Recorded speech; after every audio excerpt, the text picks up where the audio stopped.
ಇವರು ಯೋಗ್ಯರಾ? ಈ ಜಿಲ್ಲಾಧಿಕಾರಿಗಳು ಯೋಗ್ಯರಾ ಅಂತ ನೋಡಬೇಕು. ನಾನು ಅನೇಕ ಜಿಲ್ಲಾಧಿಕಾರಿಗಳನ್ನ 2013ರಲ್ಲಿ ನಮ್ಮ ಈ ಜಿಲ್ಲಾಧಿಕಾರಿಗಳ ಭವನ ಉದ್ಘಾಟನೆ ಮಾಡತಕ್ಕಂಥ ಸಂದರ್ಭದಲ್ಲಿ, ಆವತ್ತಿನ ಸಂದರ್ಭದಲ್ಲಿ ವಿಶಾಲ್ ಇದ್ರು. ಅನಂತರ ಬೇರೆ ಬೇರೆ ಜಿಲ್ಲಾಧಿಕಾರಿಗಳು ಬಂದ್ರು.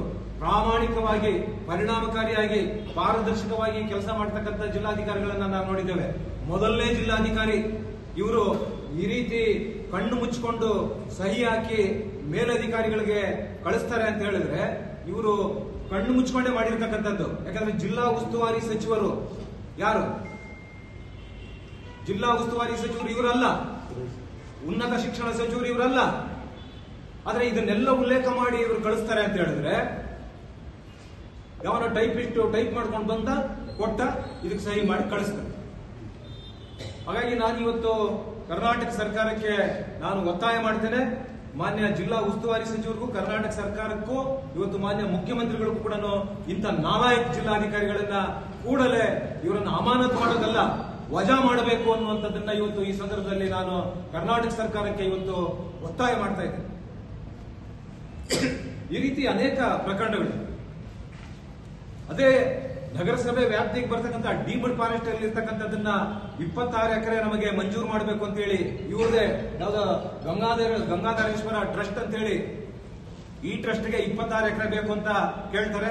ಅದಕ್ಕೆ ನಾವು ಆಕ್ಷೇಪಣೆ ವ್ಯಕ್ತಪಡಿಸಿ ನಮ್ಮ ಪತ್ರಗಳ ಮೂಲಕ ಸರ್ಕಾರಕ್ಕೆ ನಾವು ಮುಟ್ಟಿಸಿದ್ವಿ. ಅದು ರಿಜೆಕ್ಟ್ ಆಯ್ತು. ಅನಂತರ 16 ಎಕರೆ ಬೇಕು ಅಂತ ಹೇಳಿದ್ರು. ಅದು ಇದರಲ್ಲಿ ಕ್ಯಾಬಿನೆಟ್ ತಗೊಂಡೋಗಿ ಅಲ್ಲಿ ಅಪ್ರೂವಲ್ ಮಾಡಿಸ್ಬಿಟ್ರು. ಅನಂತರ ನಾವು ಕ್ಯಾಬಿನೆಟ್ ಅಲ್ಲಿ ಅಪ್ರೂವಲ್ ಆದ್ಮೇಲೆ ನಾವು ಕೋರ್ಟ್ ಹೋದ್ವಿ. ಕೋರ್ಟ್ ಸ್ಟೇ ಕೊಡ್ತು. ಇದು ಮಾಡಕ್ ಬರೋದಿಲ್ಲ, ನೀವು ಮಾಡ್ತಾ ಇರ್ತಕ್ಕಂಥ ತಪ್ಪು, ಇದು ಮಾಡಕ್ ಬರೋದಿಲ್ಲ ಅಂತ ಹೇಳಿ. ಆಮೇಲೆ 8 ಎಕರೆ ಮಾಡಿದ್ರು, ಅದು ತಿರಸ್ಕಾರ ಆಯ್ತು.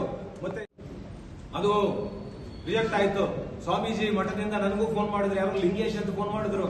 ನಾನು ಹೇಳಿದೆ, ನೀವು ಇವತ್ತು ಸ್ವಾಮೀಜಿ ಚಿಕ್ಕ ಬುದ್ಧಿಯವರು ದೊಡ್ಡ ಬುದ್ಧಿಯವರು ಹೋದ್ಮೇಲೆ, ಚಿಕ್ಕ ಬುದ್ಧಿಯವರು ಬಂದ ಮೇಲೆ ಇದರ ಸ್ವಾಮೀಜಿ ಮಠ ಹೆಸರು ಇವತ್ತು ಆಕಾಶದಲ್ಲಿದೆ, ಆಕಾಶದ ಎತ್ತರಕ್ಕೆ ಏರಿಸಿದ್ದೀರಾ.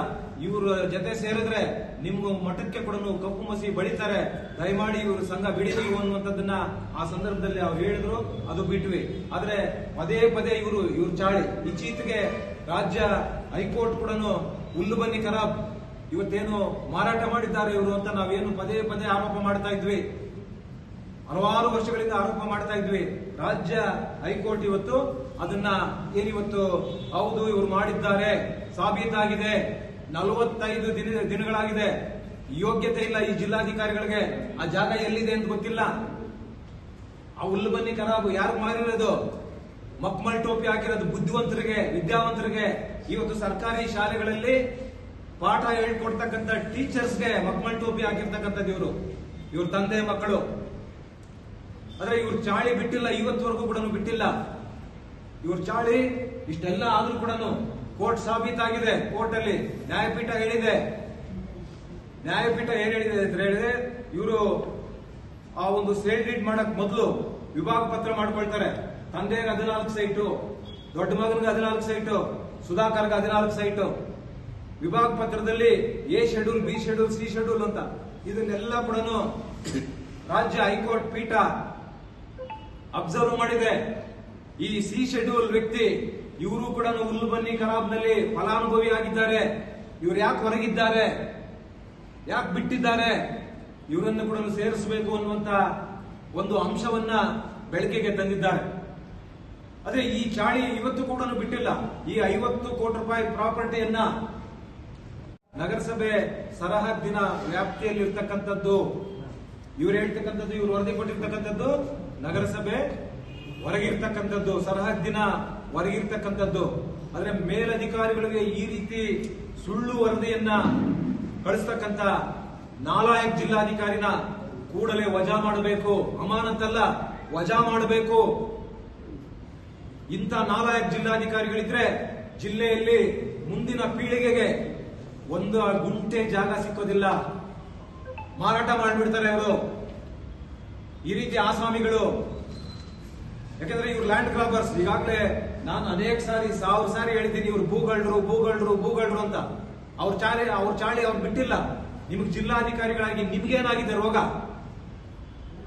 ತಹಸೀಲ್ದಾರು ರೆಕಮೆಂಡ್ ಏನು ಎಷ್ಟು ದಿವಸ ಈಗ ನೀವು ಬೇರೆ ಬೇರೆ ಕಡತಗಳು ಚೆಕ್ ಮಾಡಿ 6 ತಿಂಗಳು ವರ್ಷ 2 ತಿಂಗಳು ಅಲ್ಲೇ ನೆನಗುದಿ ಬಿದ್ದಿದ್ದಾವೆ ಬೇರೆ ಬೇರೆ ಕಡತಗಳು. ಆದ್ರೆ ನಿಮ್ಗೆ ಲಾಭ ಇದ್ದೀರಾ, ನೀವು ತರಾತುರಿಯಲ್ಲಿ ಹೆಂಗ್ ಕಳಿಸಿದ್ರಿ? ಶಾಸಕರು, ಅಧಿಕಾರಿಗಳು, ತಹಸೀಲ್ದಾರು, ಎಸಿ, ಡಿಸಿ ಇವರೆಲ್ಲರೂ ಕೂಡ ಸೇರಿ, ಯಾಕಂದ್ರೆ ಅವನಿಗೂ ಲಾಭ ಬರ್ಬೇಕಲ್ಲ. 50 ಕೋಟಿ ಪ್ರಾಪರ್ಟಿಯನ್ನ 25 ಕೋಟಿಗೆ ನಿಮ್ಗೆ ಮಂಜೂರು ಮಾಡಿಸ್ಕೊಡ್ತಾರಲ್ಲ, ನೀವು ಶುಲ್ಕ ಕೊಡಬಹುದು. 50 ಲಕ್ಷನೋ 1 ಕೋಟಿನೋ 1.5 ಕೋಟಿನೋ ಸರ್ಕಾರಕ್ಕೆ ಕಟ್ಬಿಟ್ಟು ನೀವು ಮಂಜೂರು ಮಾಡಿಸ್ಕೊಂಡ್ರೆ ಪ್ರಾಪರ್ಟಿ ಬೆಲೆ 50 ಕೋಟಿ. ನೀವ್ ಯಾಕಂದ್ರೆ ನೀವು ಪಾಪ ಸಾಕಷ್ಟು ಜನರಿಗೆ ಹೇಳ್ಕೊಂಡಿದ್ದಾರೆ 5 ಕೋಟಿ ಕೊಟ್ಟು ಬಂದಿರೋದು ನಾನು. ಇವ್ರು ಜಿಲ್ಲಾ ಉಸ್ತುವಾರಿ ಸಚಿವರು ಇರ್ತಕ್ಕಂಥ ಸಂದರ್ಭದಲ್ಲಿ 5 ಕೋಟಿ ರೂಪಾಯಿ ಕೊಟ್ಟು ನಾನು ಇಲ್ಲಿ ಬಂದಿರತಕ್ಕಂಥದ್ದು ಅನ್ನುವಂತಹ ಮಾತುಗಳು ಜಿಲ್ಲಾಧಿಕಾರಿ ಬಾಯಿಂದನೇ ಹೇಳ್ಕೊಂಡಿದ್ದಾರೆ ಬೇರೆ ಬೇರೆ ಕಡೆ. ಈ 5 ಕೋಟಿ ತೆಗಿಬೇಕು ಅಂತ ಹೇಳಿ ಇವತ್ತು ನೀವು ಸರ್ಕಾರಿ ಜಾಗಗಳನ್ನ, ಇದಕ್ಕೆ ಹೇಳೋದು ದೊಡ್ಡವರು ಹೇಳಿದ್ದಾರೆ ಅಗಲದ ರೋಡೆ ಅಂತ. ಇದು ಅಗಲದ ರೋಡೆ ಮಾಡಿರ್ತಕ್ಕಂಥದ್ದು, ಇದು ಅಗಲದ ರೋಡೆ ನಡೀತಾ ಇರತಕ್ಕಂಥದ್ದು. ಇವತ್ತು ನಾವು ಇದಕ್ಕೆ ಆಕ್ಷೇಪಣೆ ಮಾಡಲಿಲ್ಲ ಅಂತ ಹೇಳಿದ್ರೆ ಇದು ಮಂಜೂರು ಆಗ್ಬಿಡ್ತಾ ಇತ್ತು ಕ್ಯಾಬಿನೆಟ್ ಅಲ್ಲಿ ಇಟ್ಟು. ಇವತ್ತು ನೆನ್ನೆ ಅಂಬೇಡ್ಕರ್ ಭವನಕ್ಕೆ ಮಾನ್ಯ ಕಂದಾಯ ಮಂತ್ರಿಗಳನ್ನ, ಉಪಮುಖ್ಯಮಂತ್ರಿಗಳನ್ನ ಕರೆಸಿರ್ತಕ್ಕಂಥದ್ದು ಇದಕ್ಕೇನಾ? ಇವ್ರ ಹತ್ರ ಸ್ನೇಹ ವಿಶ್ವಾಸ ಚೆನ್ನಾಗಿ ಇಟ್ಕೊಂಡು ಕ್ಯಾಬಿನೆಟ್ಗೆ ಈ ಫೈಲು ಕಡತ ಹೋದಂತ ಸಂದರ್ಭದಲ್ಲಿ ಅಲ್ಲಿ ಇನ್ನೂ ಹಲವು ಕ್ಯಾಬಿನೆಟ್ ಮಂತ್ರಿಗಳು ಬಂದಿದ್ರು.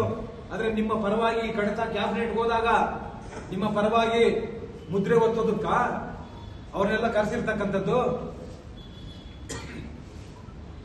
ಹಾಗಾಗಿ ನಾನು ಇವತ್ತು ಮಾನ್ಯ ಮುಖ್ಯಮಂತ್ರಿಗಳಿಗೆ ಒತ್ತಾಯ ಮಾಡ್ತೇನೆ, ಈ ಜಿಲ್ಲಾಧಿಕಾರಿಗಳನ್ನ ಮುಂದಿನ ಪೀಳಿಗೆಗೆ ಈ ಜಿಲ್ಲೆಯಲ್ಲಿ ಸರ್ಕಾರಿ ಜಾಗಗಳು ಉಳಿಬೇಕಾದ್ರೆ ಇವ್ರನ್ನ ಅಮಾನತ್ತಲ್ಲ, ಕೂಡಲೇ ವಜಾ ಮಾಡಬೇಕು.